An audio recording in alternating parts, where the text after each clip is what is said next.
So today we'll be talking about why life sucks for the average person. Look, I'm not going to recite the usual 9 to 5 sucks, my boss is the devil incarnate, I'm just a debt slave and I have no freedom. I think for the most part, most people are already very well aware of that, so it's pointless to dabble on a topic that everyone already knows about. And there's a plethora of videos out there that can speak of that specific topic. So I want to create something novel, okay? Instead, I'm going to highlight the often overlooked reason as to why life sucks for the average individual. And this reason, look, they sort of brush or touch upon it, but they don't really like dive deep as to why this specific factor is what makes the average person's life suck. So I'm gonna talk about it right now. So I think the reason why the life of the average person it's miserable because they lack power over their circumstances in life. That power, that lack of power is what makes it horrible. I mean, look, there's already so much we have zero control. I mean, have no control over in our lives. As a matter of fact, even those people with power, status, money, they can deny this all they want. But for the majority of cases, we're just leaves in the wind. We can plan all the way from the beginning to the end. We can plan all we want, do everything right, make no mistakes.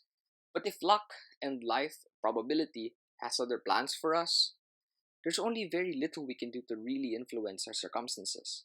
And this is a fact that is often um, left unsaid by most of these gurus who talk about success, hitting the upper echelon of society. They don't go into this sad truth.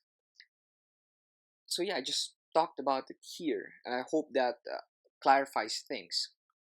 But when it comes to the average person, he really has absolutely no control whatsoever about anything at all. And let me give you an example here, okay? Just look at the safety pin rollout back in 2021. You know exactly what I'm talking about here, right? The thing that you have to take so that, as they said, we can all go back to normal. That one. The thing that you have to take because the previous year we had this thing that we had to shut down everything. That one.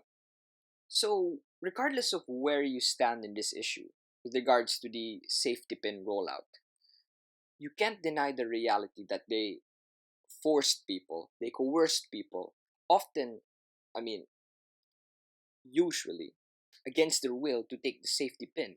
Like most employers, they threaten to cut salaries, to cut benefits, to furlough people, and if those threats don't work, they're gonna go for the nuclear option. They're going to fire people. Like to me, all this shows is that most people have, especially the average person, I'm pertaining to them in this example, they have no control over their own lives. And they have zero agency with respect to the most vital aspects of their lives. That is, especially what they put inside their body. I mean, look, the last thing that an average person has is their bodily autonomy. But even that, one of the very, very few things that they have control over, they still have to relinquish that to the powers that be, to their to the corporation that employs them, to their employer, to the government, etc. That sucks. It really does. I mean, there's no way to justify it, really. And the thing that bothers me the most is that they deliberately misled people by giving them the illusion that they can choose.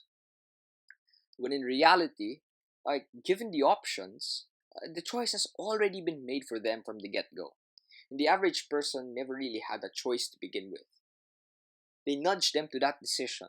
Like, they presented them with two choices, but given the consequences of decision B from decision A, it's obvious that they want you to choose decision A. So what's that? Is that really a choice? No. The choice was already made for you in the first place. Look, just think about it, right? Like being subjected to the unjustified and often outrageous, egregious demands of the government, corporations, and your employers, and having no way to push back against that because you rely on that paycheck to put a roof over your head, to put food on the table, to make sure that you can eat 3 times a day, to make sure that you're alive and well, and have no way to push back against those demands because they have you um, on a leash, essentially. To me, that's the epitome of hopelessness, right? That you just have to take it. You have to put up with it. I think that degrades you in a spiritual level. I really do believe that. And when I say spiritual, I'm not talking about religion here, by the way.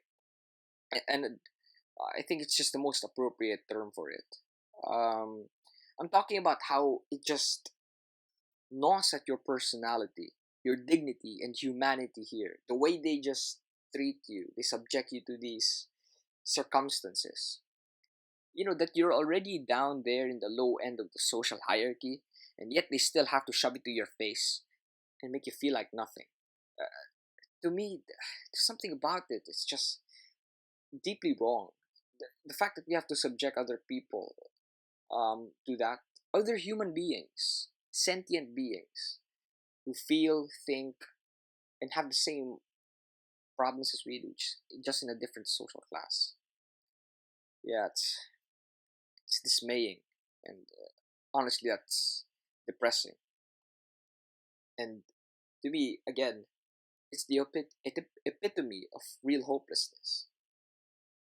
So when you look at the average person's employment prospects as well, they have no real power or control there either.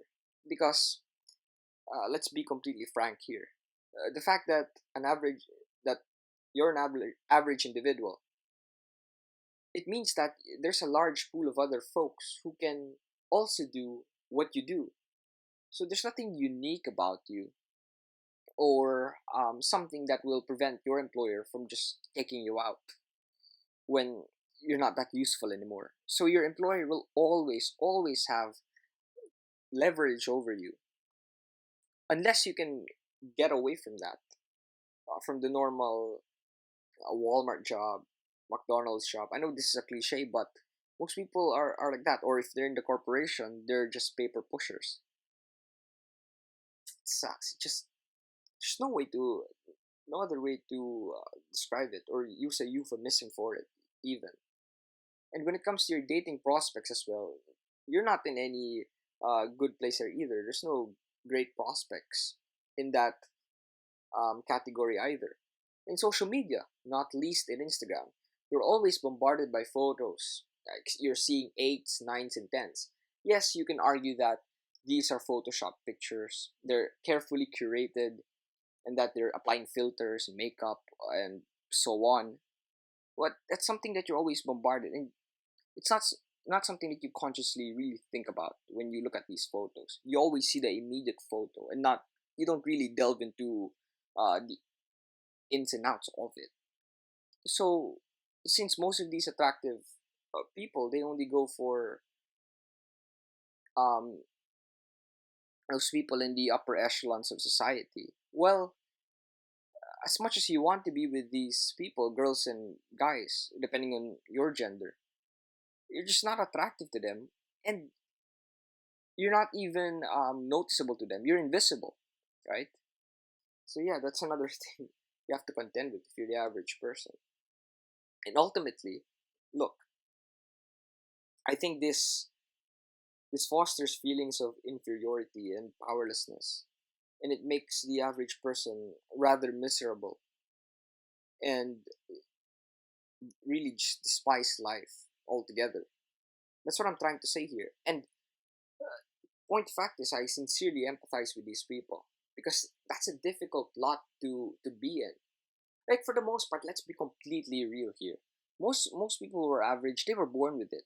They didn't really they weren't born with stupendous looks. They weren't born with great talent or great talent in which they were born in so that they can cultivate. They didn't have that. They were just average and everything normal. So they didn't have anything really going for them.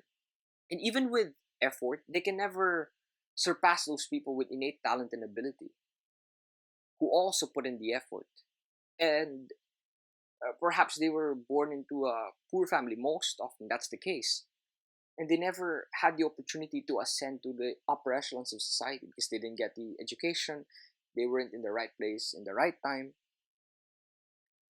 I honestly think that most people shouldn't live like that. And unless we can change society in which everybody has an equal opportunity to ascend to the top, and we change the society's reward system that it's not just based on economy and profits, those are not the be all and end all, then I don't see things really improving. So, what do you guys think? Okay, do you guys agree with what I've said here? Leave it in the comments below. I'd really love to read it because, 4 subscribers, right? It's not like I have so many people to respond to. But even if this video takes off, I'll really do my best to check out people's comments.